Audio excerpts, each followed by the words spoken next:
Hey guys, this is John, and I'm playing Jubilant in the 5-minute pool on ICC. I decided to open with knight f3 against Jubilant, and we'll play in English. Not in the mood to play a Sicilian with e4, which is definitely possible if you want to transpose into that. Not sure who Jubilant is. I'll play g3 here, and we'll see if he adopts a single or a double fianchetto. Jubilant is an anonymous GM, 2262. Let's see, do I want to play? Yeah, I'll play knight c3. So it looks like they're going to go for a conventional hedgehog with d6, bishop e7, rather than fianchettoing, because if they were to fianchetto on the king's side, they wouldn't be playing it this way. So I will take with the queen. I don't want to take with the knight because I want to keep the light square bishops on the board. So normally here, d6 followed by bishop e7 would be very standard. So let's see if he plays it that way.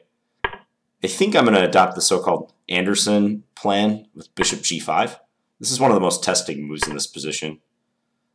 Interestingly, he plays knight bd7. I guess that is one aspect of black's move order, because my plan if bishop e7 was to take on f6, actually. So I wonder if there's any drawback to this early knight bd7. There may not be, because he's just going to play bishop e7 and then castles anyways. Yeah, it's possible there's nothing wrong with this. I'll just go rook ft1, standard move. Queen c7, okay. So they're delaying bishop e7 for quite a while in this position. Maybe queen d2 is what I should play. But queen d2, they could perhaps take on c4. So I think I'll throw in rook ac1 first. And then at bishop e7, maybe queen d2 at that point. Rook c8. So queen d2, queen takes c4 might be possible. Yeah, okay. Better play b3. I still want to pressure d6. So that's why I keep mentioning queen d2, because the plan would be bishop f4 then, basically. If I take on f6, that doesn't achieve anything after knight takes. So let's just go back. He could castle and then after bishop f4 play knight e8, although that perhaps complicates black's development a little bit because the knight would be interfering with the two rooks. Okay, this is interesting. So you're encouraging me to play this move. Are they going to play e5 now? Is that the plan? Knight e5. Okay. Yeah, Jubilant is certainly playing this in a novel, at least to me, a novel way. So what if I take on e5?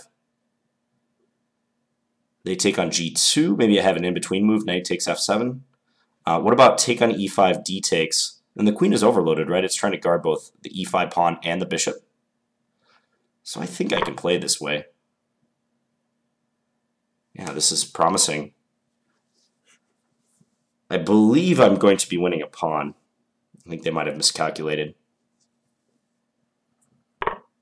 Yeah, because now I have this move. Just make sure I get my move order right. I could take on b7 first, and they took the queen, and then I take. But I like taking on e5 first, because if I get to take here, then I attack the rook and the a6 pawn. So this looks good. Yeah, rook c7, I take on a6. He just resigned. Wow. Okay, well, that was a quick win. 17 moves. Let's take a look. Let's try to figure out what happened with black's move order in that position. Basically starting with a6. So there's a lot of ways to get into this setup. This is just one of them. As I was saying here, black could choose a single fianchetto, as he did in this game, or he could choose a double fianchetto, g6. I have a slight preference for the double fianchetto, although I played both versions of this hedgehog for black.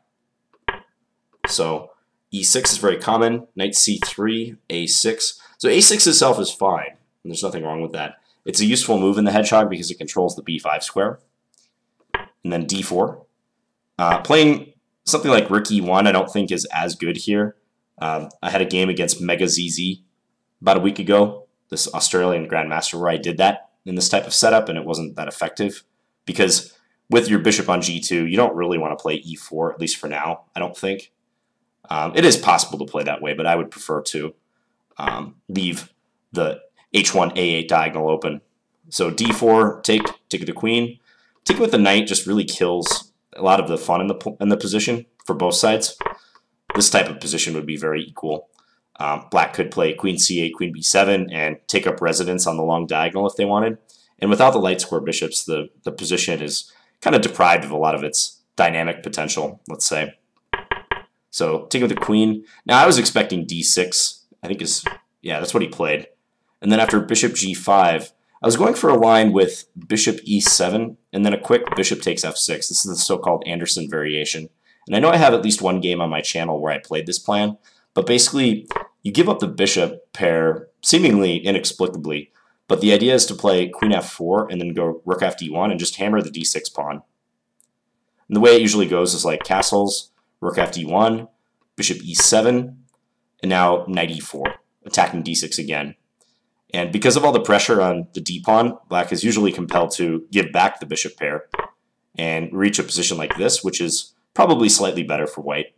There was a game that I mentioned in that other video. It was Magnus Carlsen versus, I believe, Vugar Gashimov from 2012, I want to say, maybe 2011, I think 2012, where Carlsen won a nice game from the white side using a very stereotypical plan in this line.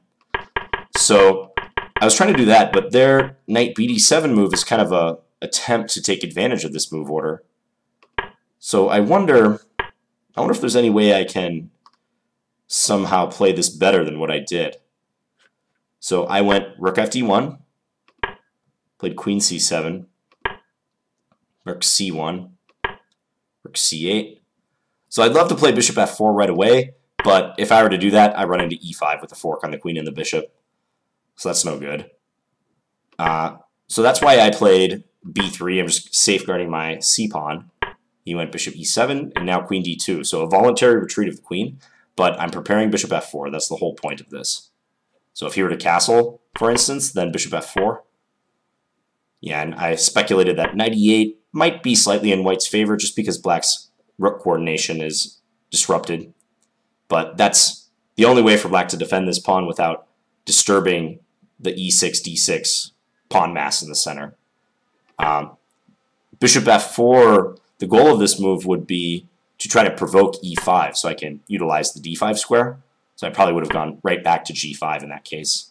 This may not be that bad for black, actually. I mean, the computer is showing a healthy edge for white, so it must appreciate the value of the d5 square, but I think this could potentially be playable for black. But I think his move in the game, knight e5, was a definite mistake. So h6, I don't like h6 because it forces me to play the move that I wanted to play anyways, bishop f4. So that seems like a clear inaccuracy. Yeah, and already he has to be careful. Probably has to go for e5, as the computer is saying, because knight e5 allows take, and his queen is just going to be overloaded. If he were to take on g2, I was planning knight takes f7, this desperado move to win a pawn. Because now my knight is hitting his rook, so he'd have to take. And then I take on g2, white's up a solid pawn with black's king safety in question and the center structure shattered. e6 is particularly weak. So this would also be fantastic for white.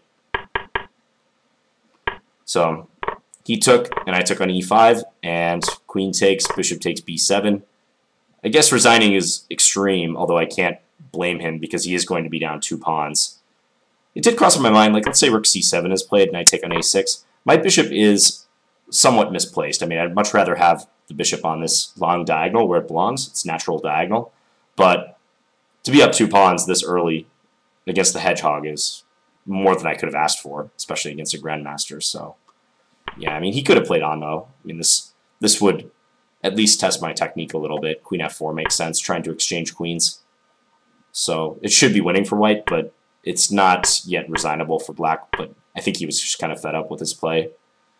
So, anyways, I hope you guys enjoyed this brief 5-minute video. And I'll be back tomorrow with another Blitz game. Thanks for watching, guys. Have a good week. Bye.